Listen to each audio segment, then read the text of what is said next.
ನನ್ನ ಯೂಟ್ಯೂಬ್ ಚಾನಲ್ನ ವೀಕ್ಷಿಸುತ್ತಿರುವ ಎಲ್ಲ ವೀಕ್ಷಕರಿಗೆ ನನ್ನ ಹೃದಯಪೂರ್ವಕ ಧನ್ಯವಾದಗಳು. ನಾನು ಶ್ರೀ ಕ್ಷೇತ್ರ ಧರ್ಮಸ್ಥಳ ಮಂಜುನಾಥ ಸ್ವಾಮಿಯವರ ದರ್ಶನಕ್ಕೆ ಬಂದಿದ್ದೀನಿ. ವೀಕ್ಷಕರೇ, ಬೆಳಗಿನ ಸಂದರ್ಭದ ದೃಶ್ಯ ಇದು. ಬೆಳಗಿನ ಜಾವದಲ್ಲಿ ಸ್ವಾಮಿಯವರ ದರ್ಶನ ಮಾಡೋದೇ ಒಂದು ಆನಂದ ಅಂತಲೇ ಹೇಳ್ಬೋದು. ಶ್ರೀ ಕ್ಷೇತ್ರ ಧರ್ಮಸ್ಥಳದಲ್ಲಿ ಮಂಜುನಾಥ ಸ್ವಾಮಿಯವರ ದರ್ಶನಕ್ಕೆ ಒಂದೇ ದಿನದಲ್ಲಿ ಸಾವಿರಾರು ಸಂಖ್ಯೆಯ ಭಕ್ತಾದಿಗಳನ್ನು ನಾವು ನೋಡಬಹುದು. ಬನ್ನಿ ಸ್ವಾಮಿಯವರ ದರ್ಶನ ವೀಕ್ಷಿಸೋಣ. ವಾವ್, ಎಂಥ ಅದ್ಭುತವಾದ ದೃಶ್ಯ ವೀಕ್ಷಕರೇ. ಓಂ ಶ್ರೀ ಮಂಜುನಾಥಾಯ ನಮಃ. ಧರ್ಮಸ್ಥಳದ ನ್ಯಾಯಜ್ಯೋತಿ ಧರ್ಮಜ್ಯೋತಿ ಶ್ರೀ ಮಂಜುನಾಥ ಸ್ವಾಮಿಯವರ ಪೂಜೆಯ ಅದ್ಭುತವಾದ ದೃಶ್ಯ ಇದು. ಓಂ ನಮಃ ಶಿವಾಯ, ಓಂ ನಮಃ ಶಿವಾಯ. ಮಂಜುನಾಥ ಸ್ವಾಮಿಯವರ ದರ್ಶನದ ನಂತರ ನಾವು ಹೊರಬರುತ್ತಿರೋ ದೃಶ್ಯ ಇದು. ದೇವಸ್ಥಾನದ ಆವರಣದಲ್ಲಿ 2 ಮುದ್ದಾದ ಆನೆಗಳನ್ನು ನಾವು ನೋಡಬಹುದು. ನೋಡಿ ವೀಕ್ಷಕರೇ, ಈ ಅದ್ಭುತವಾದ ದೃಶ್ಯ ಇದು. ಆನೆಗಳನ್ನು ನೋಡೋದಕ್ಕೆ ಸಾವಿರಾರು ಸಂಖ್ಯೆಯ ಭಕ್ತರು ದೇವಸ್ಥಾನದ ಆವರಣದ ಮುಂದೆ ಇರುತ್ತಾರೆ. ಇದು ದೇವಸ್ಥಾನದ ಹೆಬ್ಬಾಗಿಲಿನಲ್ಲಿರುವ ದೃಶ್ಯ ಇದು. ಸುಮಾರು ಬೆಳಗಿನ ಜಾವದಲ್ಲಿ ತೆಗೆದಿರುವಂತಹ ದೃಶ್ಯ ಇದು.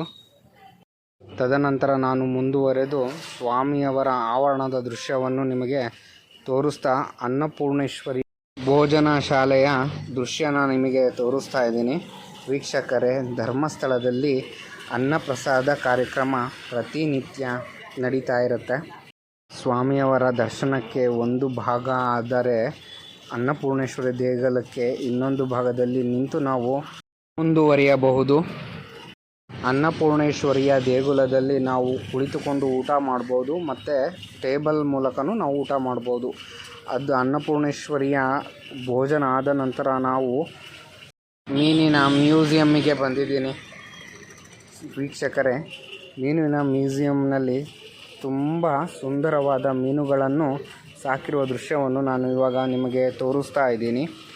ಅದ್ಭುತವಾದ ಮೀನುಗಳನ್ನ ನಾವು ಹೊರಭಾಗದಲ್ಲಿ ನೋಡ್ಬೋದು ಮತ್ತು ಅಕ್ವೇರಿಯಂಗಳು ನಿಮಗೆ ಒಳಭಾಗದಲ್ಲೂ ನಾವು ನೋಡಬಹುದು.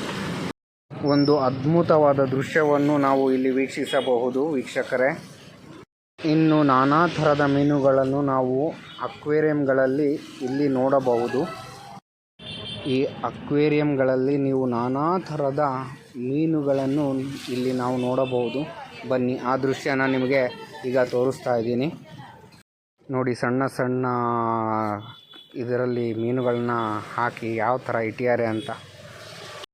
ಸಣ್ಣ ಸಣ್ಣ ತೊಟ್ಟಿಗಳಲ್ಲಿ ಮತ್ತು ಅಕ್ವೇರಿಯಂಗಳಲ್ಲಿ ಮೀನುಗಳನ್ನ ಶೇಖರಣೆ ಮಾಡಿ ಇಟ್ಟಿದ್ದಾರೆ. ಭಾಳ ಅದ್ಭುತವಾದ ದೃಶ್ಯ ಅಂತಲೇ ಹೇಳ್ಬೋದು. ನೂರಾರು ಬಗೆಯ ಮೀನಿನ ದೃಶ್ಯಗಳನ್ನ ನಾವು ಇಲ್ಲಿ ತೋರಿಸ್ತಾ ಇದ್ದೀನಿ.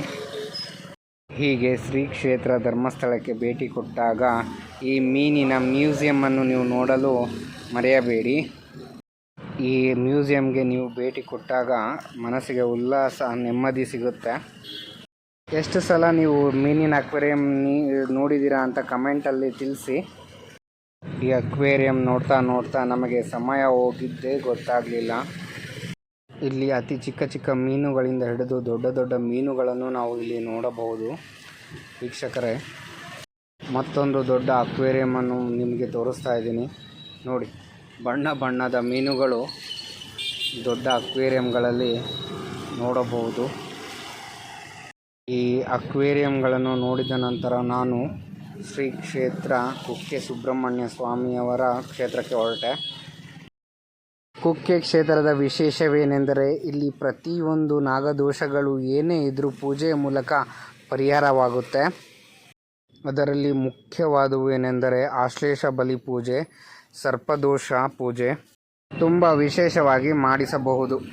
ವೀಕ್ಷಕರೇ, ಮತ್ತೊಂದು ಹೊಸ ವಿಡಿಯೋ ಜೊತೆಗೆ ನಾನು ಭೇಟಿಯಾಗ್ತೀನಿ. ನಮಸ್ಕಾರಗಳು.